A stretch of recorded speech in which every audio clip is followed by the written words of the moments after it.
Just after my breakup with June, I found an unusual coping mechanism. In the absence of romantic interests, a spicy tongue took center stage in my life. I built a strong, spicy food tolerance and found a companion in Suman, a fellow bartender. Suman was nothing less than a spice dragon. She would effortlessly devour the spiciest of dishes while I was yet learning to keep my taste buds from going into a protest march. Venturing on a spree of crazy, spicy food escapades with her, we laced our evenings with laughter and tears induced by the sheer spice. There was an enticing challenge that came in hand with every plate of fiery red tteokbokki, or each shot of tequila dashed with a heavy load of chili. Those spice marathons became an unforeseen way of regaining my lost spark, pun intended. They fortified me, fueling a newfound fervor, increasingly each time my palate tangoed with chili-draped flavors. Each fiery bite felt like an attack on the lingering gloom in my life, melting away the icy blanket of sadness that smothered my spirit.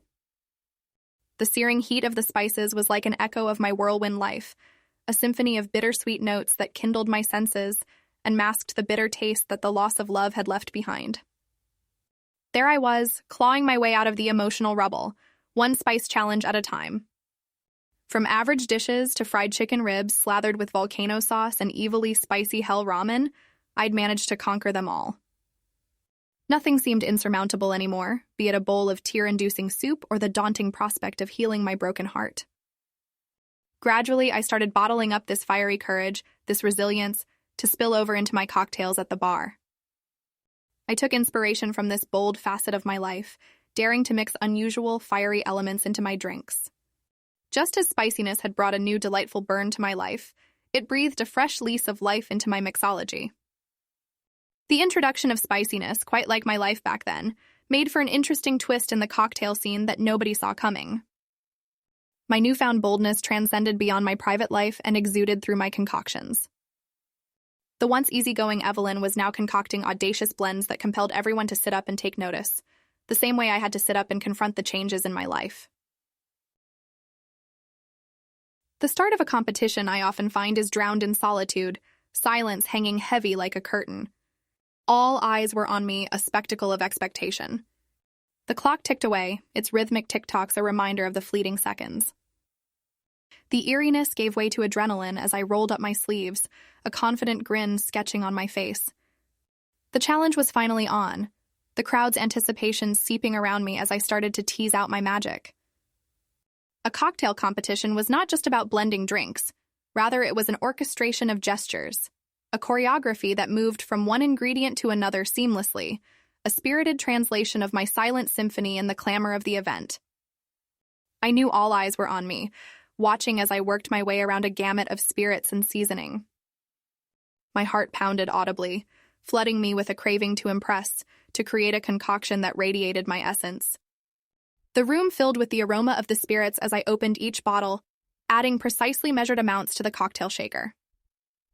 Fusion notes of tequila touched with the heat of chili, a poignant reminder of the spice challenges with Suman, danced in the air. The rhythmical shake of the stainless steel instrument playing a syncopated percussion in my hands, the vibrant collision of flavors instilling an excitement that was contagious. The strain on every muscle was worth the sight of the amber-colored potion making its way into the glass. The climax reached as I released a muddled passion fruit into the glass, its seeds dancing around, the heart center of it remaining whole, mirroring my journey up until that point. The complexity of the drink was a true reflection of my resilience, my inherent boldness blooming under pressure, a silent cheerleader pushing me to persevere and triumph. The applause started slowly, a hesitant patter of hands growing into a deafening wave as the judges tasted my creation. My heart in my throat, I held my breath as I watched their expressions, the curtain of judgment drawn. The room came into a standstill, the tension palpable in the air. Then, like a sudden burst of summer rain, the judges applauded, their approval ringing loud in the air, their smiles, a token of my victory. Victory tasted like the sweet-sour cocktail I crafted, a refreshing amalgamation of trials and nuances, a fine blend of fleeting moments and lasting impressions. As the applause slowly ebbed away, the room engulfed in anticipation, waiting for my reaction. I stood there with a sense of surreal awe enveloping me, trying to wrestle with the enormity of the moment. All the intense aroma of the spirits and the cheering in the room suddenly felt distant, a warmth wrapping around my heart, a realization slowly dawning. I had won. Amidst the thunderous applause and contagious elation, a memory surfaced. It was Christmas Eve, slightly less than a year ago. At a distance from the hustle, bustle, and twinkling lights of the holiday celebrations, I found myself alone in my small apartment, 5,500 miles away from my family. Far away from the smell of traditional dumplings and the cacophonous laughter of my family. That was a taste of solitude that was in sharp contrast to the loneliness I felt at the competition just a while ago. One was filled with echoing silence, while the other was pumped with adrenaline and suspense, yet both held a resonance of solace. I remember vividly gazing out at the snowy landscape of Seoul from my apartment window, a pang of homesickness reverberating through me. The festive ambiance around was a stark reminder of the rich traditions back home, the familial warmth, the togetherness that seemed to shrink distances. And here I was, with an empty apartment and a heart full of yearning. I tried to fill the gaping emptiness with the sweet aroma of mulled wine, my more modern, more individual tradition. The ruby-colored wine simmered away, infusing the room with an earthy warmth, and I tried to lose myself in the joy of the season, in the creation of another phenomenal holiday cocktail. Little did I know then that this moment of solitude, this Christmas spent in thoughtful silence, will be the steely backbone that I would fall back upon when life circled around on me. Adversities and victories, loneliness and applause, they all seemed so interconnected, adding chapters to my journey, bit by bit. Reflecting upon it made my recent victory even more joyful, the applause even louder, and the moment even more surreal. Given where I was now, rising as one of the top bartenders of Seoul, I found a strange sense of satisfaction thinking of that solitary Christmas. As the memory washed over, a wave of nostalgia crashed into the shores of the present, linking the past me to the present moment inextricably. I had learned that year that one could find company in solitude, could find silence in a room full of noise, could find joy in the depths of longing.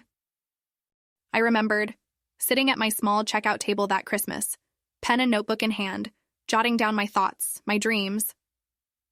What cocktails I wanted to master, what flavors I wanted to explore, what dreams I had for my own cocktail bar.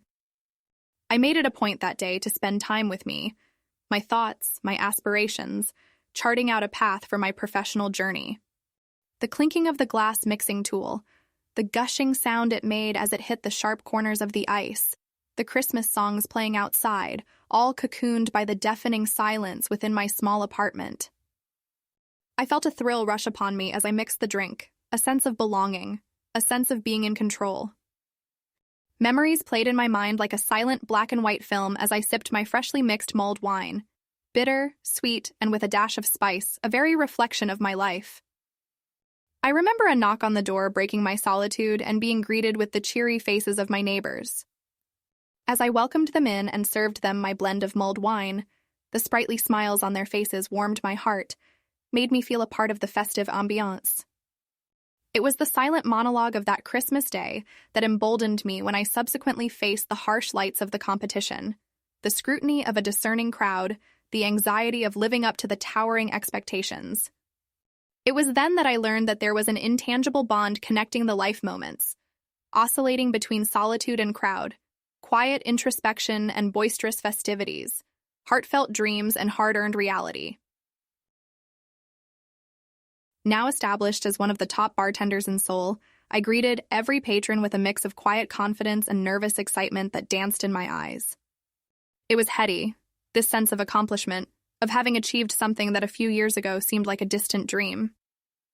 Each time the applause rang out across the room after a tasting session, or a customer came up to compliment my mixology skills, I felt a stirring sense of pride swell within me.